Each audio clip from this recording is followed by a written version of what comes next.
the Johnson's Wax program with Fibber, McGee, and Molly.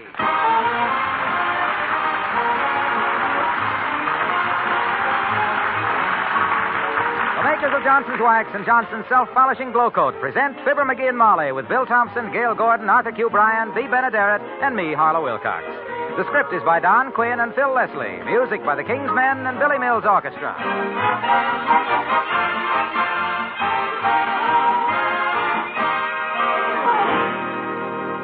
It's brighter. It's brighter than ever. Better than any.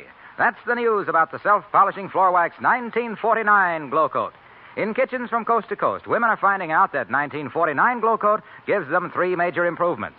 First, you now get almost twice the shine on your linoleum. Twice the shine you used to get. That new Glow and Glow Coat is a brighter glow, and you get it without rubbing or buffing.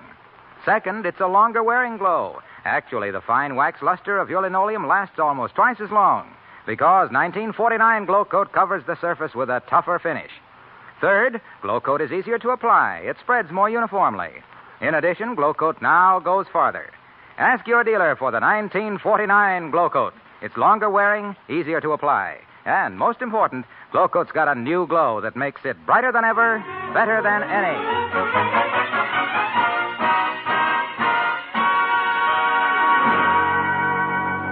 If you know the party who left a 1925 sedan with pleated fenders, 3 flat tires, and all the paint chipped off in front of 79 Wistful Vista night before last, please tell him to come pick it up.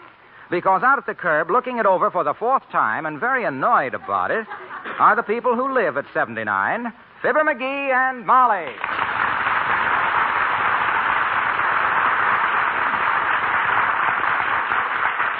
Look at this broken-down jalopy still sitting here, Molly.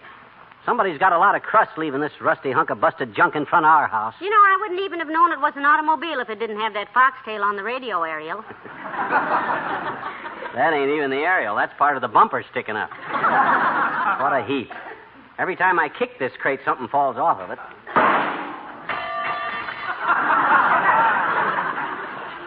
Kick it again, maybe it'll just disintegrate. You know what I got a good notion to do? I got a good notion to call the cops. The cops? Who would you have them arrest, us? Why, of course not. They can hide out in the shrubbery here, and whoever abandoned this old jalopy and left it, when he doesn't come back to pick it up, they can slap the handcuffs on him and the jug like a gallon of cider. See, put him.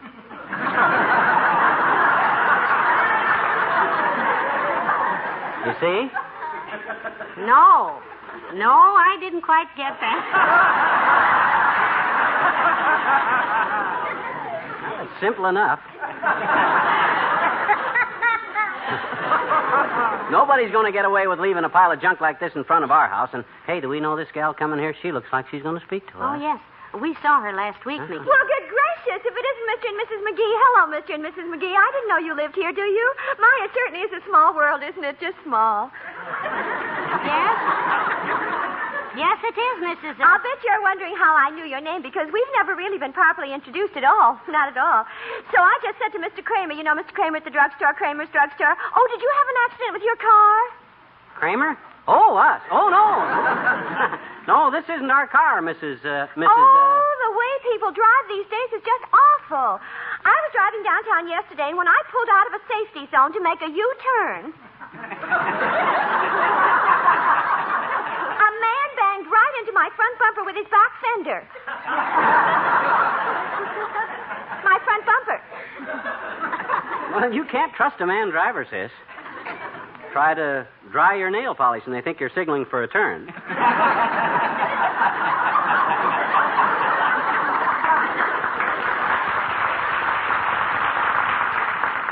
should have heard him scream about one little old fender torn off.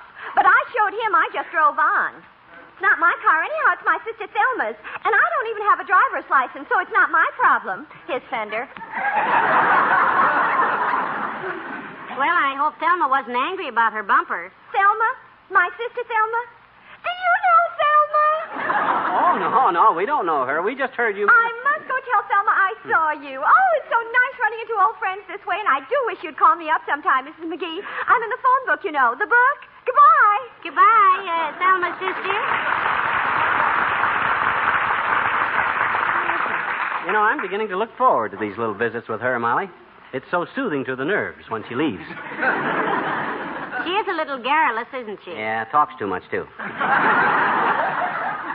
I got other problems right now, kiddo. This dad-ratted junk heap here. Hey, you suppose any of those tires are worth prying off of there? No, they're in ribbons, McGee. Yeah. Just look at them. Those casings are as full of old rips as a Legion convention. Doggone it, there must be a law against leaving. Oh, look who's here. Hi, old-timer. Hello, Mr. Oldtimer. Hello there, kids. Hello, daughter. Hello. Hey, where'd you get the hot rod, Johnny? Looks like you built it yourself. No, this is no hot rod. It's just a pile of junk. It'll never run, son. I can tell by looking at it. You got to take them fenders off and drop the spring hangers, see? Then you tack a pair of chrome jets on the back end, hook up twin pots to the intake, and soup up the deal. Hey. Cut it out. This is just a pile of junk. Hey, where'd you get all that hot rod talk? You been running with that high school crowd? Oh, I still drive a drag now and then, Johnny. Used to drive in all the big races when I was younger. That's all. Had my own crew to take care of my car. One time I had me the greatest grease monkey in the business. Well, what could be so great about a job like that? He was the only grease monkey in town, Johnny, with a tail 2 feet long.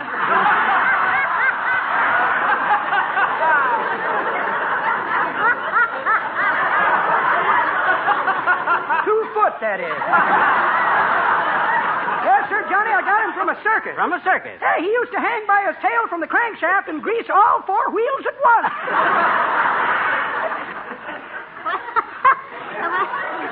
He should have been cheap help, all right. He probably worked for peanuts. That's pretty good, daughter. But I'll ignore it. Yeah, this monkey was mighty smart, kids. My brother Calvin used to lead him to school on a leash every day, but he got too smart finally. Yeah? When they come home one day with a monkey leading Calvin on a leash, Papa sold it. The monkey, that is. We kept Calvin.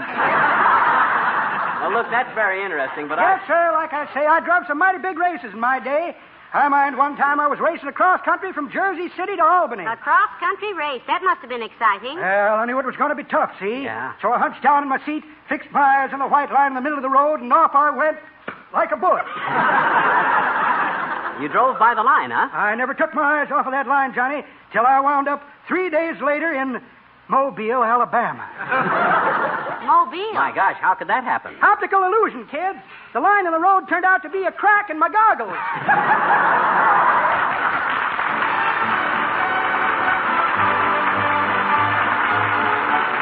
Billy Mills and the orchestra, and brush those tears from your eyes.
You know, I've had about enough of seeing that rusty old jalopy sitting out there in front, kiddo. I'm going to call the cops. Aren't you being a little inconsistent, dearie? How so inconsistent? Well, you're the one who's always making insulting remarks about our police force. Yeah, but gee whiz, Molly.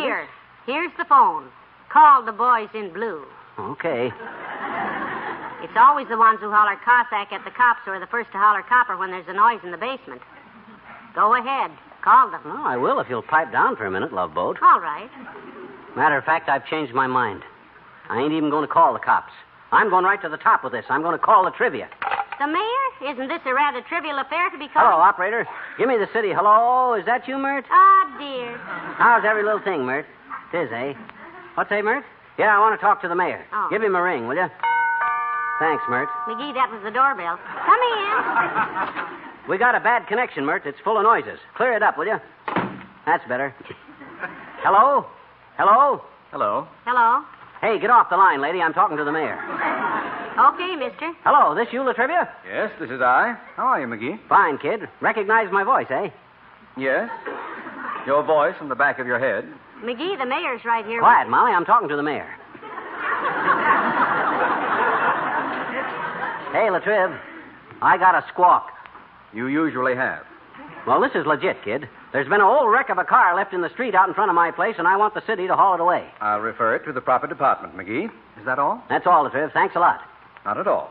As mayor of this community, I suppose it's my duty to listen to complaints and separate the real ones from the stupid ones. And I know which kind this is. You said it. It sure is. Okay, kid. So long. Good day. Good day, Your Honor.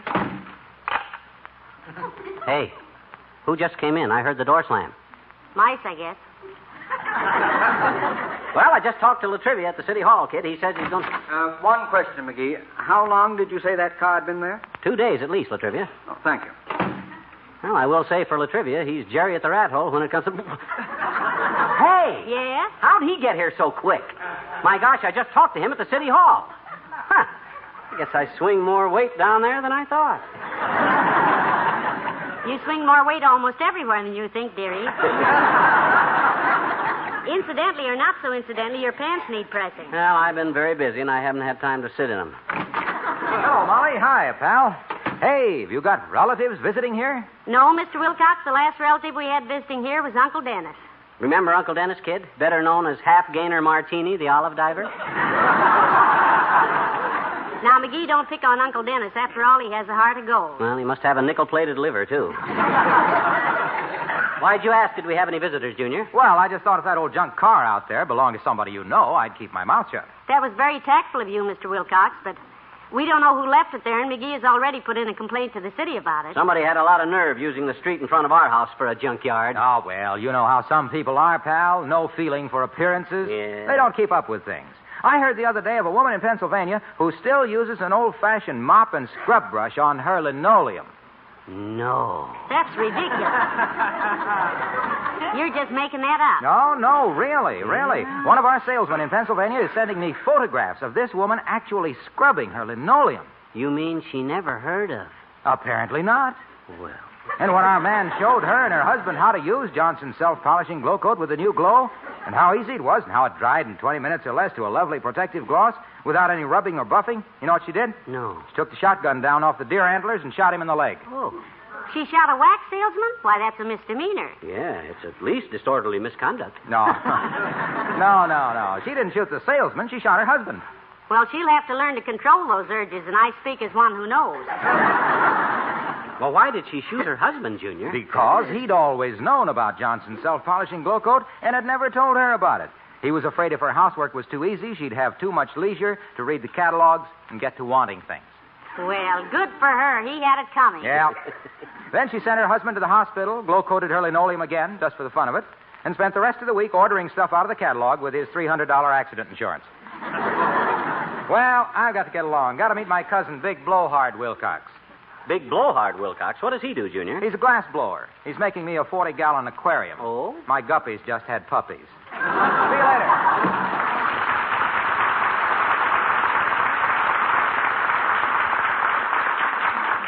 You think that was a true story he told us, McGee? I don't know. Anything can happen in Pennsylvania. I ever tell you about when I and Milton Spilk were working in a shingle mill in Pennsylvania? You and Milton who? Spilk. Well, sir, one day Milt fell into the machinery and got sliced up pretty bad. Doctor said it was the worst case of shingles he ever saw. What a horrible thing to joke about. Yeah, but on the other hand, why cry over Milt Spilk? Oh. That's why... Hey, where are you going? Upstairs to open the window. If you hear from the mayor about that car, let me know, dearie. Okay, Tootsie. There goes a good kid. And lucky, too. She knew when she loaned me that $2 to buy our marriage license, she'd get it back. And she will, too. Come in. Hi, mister. Oh, hello there, Teeny. Come in. Okay. Hey, whose awful-looking car is that out there? Gee, is it ever a creepy old crate? Whose is it, mister? Whose is it? Well, I don't know whose it is. If I did, I'd rub his face into it so deep he'd have rusty bolts coming out of his ears for a week. Oh? Somebody dumped that heap there and left it, and I've been trying to get rid of it all day. Oh, boy. I wish me and Willie Toops had that old car. Can we have it, mister? We'll take it, Can we have it, If you can get that thing out of there, sis, you're welcome to it. Oh, boy. What would you and Willie do with it, anyhow? Build a sand pile in the back seat? Oh, no, we'd sell it for junk, mister. Willie's uncle is a junk man. He'd pay us plenty for it. Sell it for junk? Mm-hmm. Oh, my gosh, I never thought of that. Why, the metal alone ought to be worth... Look, sis, I just thought of something. Uh-oh, here it comes. You see, well, it wouldn't be right to let you sell a car that I could sell myself. That we don't know who it belongs to, would it? Why? Well, if you sold it, just suppose that's the only car the poor guy's got, you see. Yeah. He's in trouble, isn't he? Sure. Mm-hmm. Suppose he needs it. Suppose his little children are crying for milk, and he hasn't got any way to get out to the dairy. They deliver. Yeah, but how would they know where? Even we don't know the guy. Suppose he comes and he says to me, "Where's my car?" he says.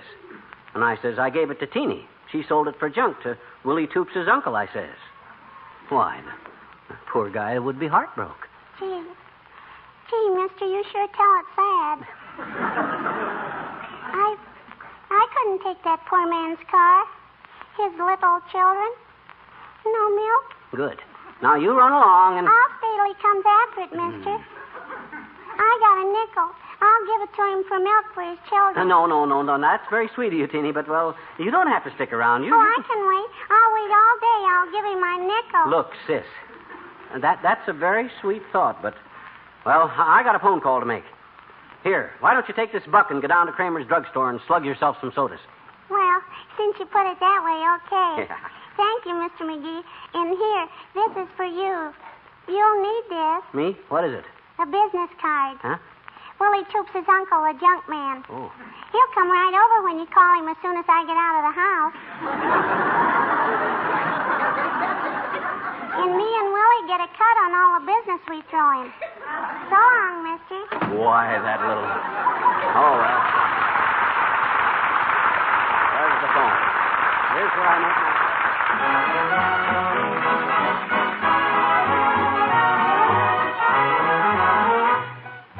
The King's Men, and it's what you do with what you got. Some folks think that fate forgot 'em and their spirit hits the bottom, but there's just no sense to let 'em. Don't let 'em. Never let 'em. There's lots of ways to pay for all the little things you pray for, but the best way is just go get 'em. Go get 'em. What you do with what you got, never mind how much you got, is what you do with what you got that pays off in the end. You gotta add how much you do and multiply by what you do. You think you can't win, but you do, and you get that dividend. It's the means you apply it that raises your stock. Look what David did to Goliath with a little old hunk of rock. It's what you do with what you got, never mind how much you got. It's what you do with what you got that pays off in the end. Don't sit there and grumble, just try once more. Recover that fumble, and someday you're bound to score. So get up when you fall down, and don't be forlorn. Look how Joshua busted that wall down with a little old measly horn. So if ever you feel that your life is a flop, remember there's always some room at the top. It's what you do with what you got that pays off in the end.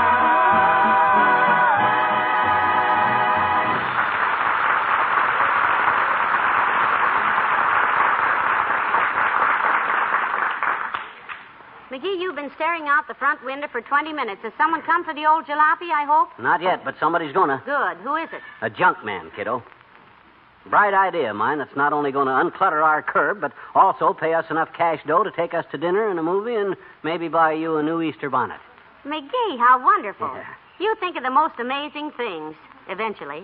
Well, I guess I just happen to have a talent for sharp thinking, kiddo. I was just analyzing the situation, and the guy abandoned the car, so nobody owned it, so suddenly it... Uh-oh, this may be him. Come in.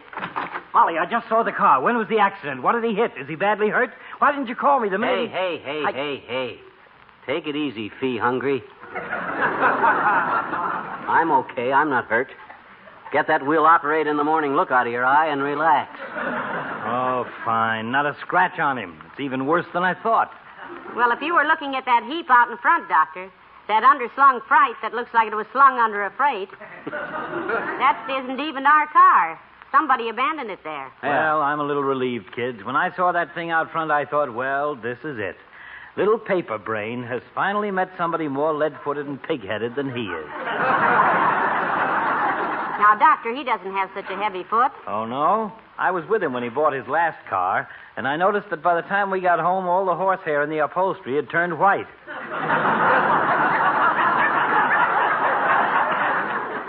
Look who's talking about other people's driving. Who was it that cut that corner too sharp at 14th and Oak, and the door handle chopped 3 brass buttons off the front end of a policeman? Yeah, who was it? Hey, come to think of it, that was me, wasn't it? Yes, it was. In fact, I was telling Miss Tremaine last night. Oh, Fifi Tremaine. How is your romance coming, Doctor? Yeah, how's the race between you and Latrivia coming along, Doc? You both still neck and neck with Fifi? Or won't she sit on the porch swing these cold nights? That, you nosy little gossip hunter, is none of your business. I have been meaning to ask you, though, Molly, if you know anything that's good for removing lipstick. Stop bragging. Lipstick? Well, frankly, Doctor, and this goes clear back to our courtship days, the best lipstick remover I've ever known is McGee. Well, good. One of my patients left hers on my chair, and I've got a smudge on my best pair of slacks. I'll bring them over.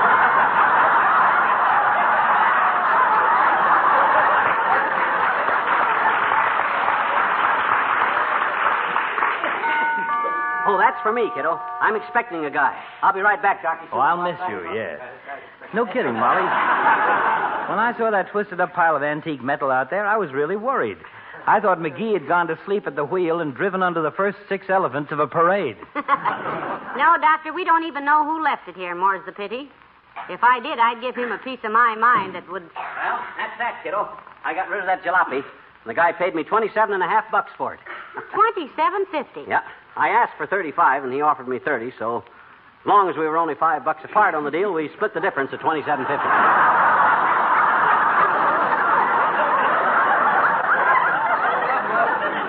My, what a businessman. Take off your socks, McGee, and let's see if you can count up to 18 on your fingers and toes. Did he pay you in cash, dearie? Now, take a look, Snooky. These ain't dandelion greens. He said, oh, you got to go, Doc? Yes, I have to get over to the hospital. One of the wards is badly ventilated. Well, what can you do about it, Doctor? Patch him up. This is Eddie Ward, one of my interns. Sat on a rake.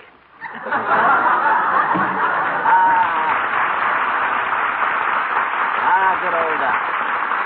Really a warm-hearted old character, you know it?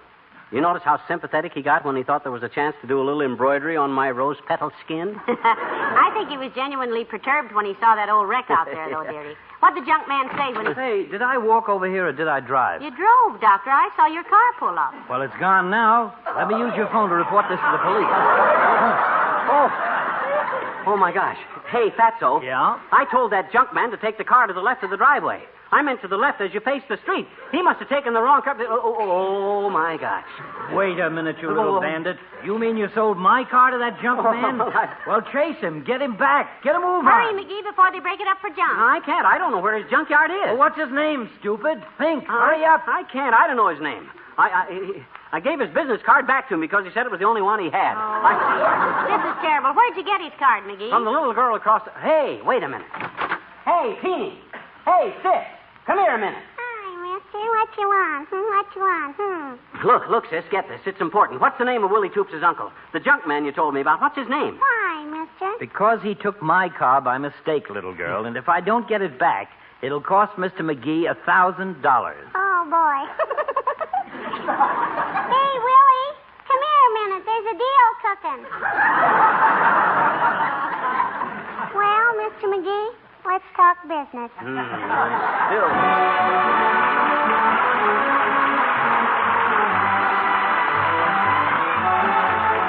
Remember to try 1949 Glow Coat. Glow Coat's got a new glow that means you get a brighter, more lustrous glow on your linoleum, a longer-lasting glow. And it's easier for you to get that bright finish because 1949 Glow Coat spreads more uniformly and goes farther. Ask your dealer for the self-polishing floor wax Glow Coat in the same familiar yellow container with the bright red band. That's 1949 Glow Coat. Brighter than ever, better than any.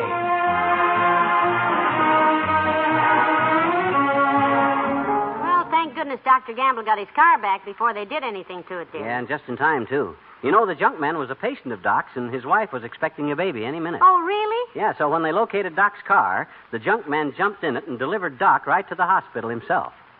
Which was quite a switch. How do you mean a switch? Well, gee whiz, kiddo. Who ever heard of a patient delivering the doctor? Good night. Good night, all.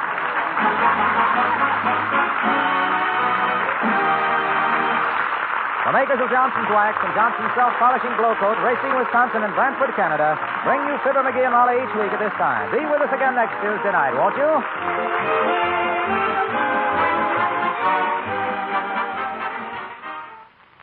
If you own a piano, you certainly want to keep it in beautiful condition. Here's a way to do it and do it fast. Polish your piano with Johnson's Cream Wax. The amazing polish that cleans so quickly, dries so quickly, polishes so quickly that using it is practically as easy as dusting.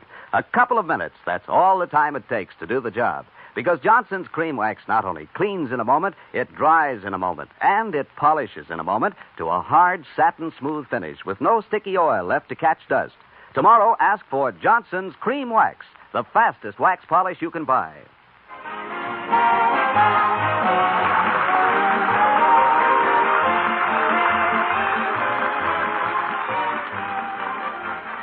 This is NBC, the national broadcasting company.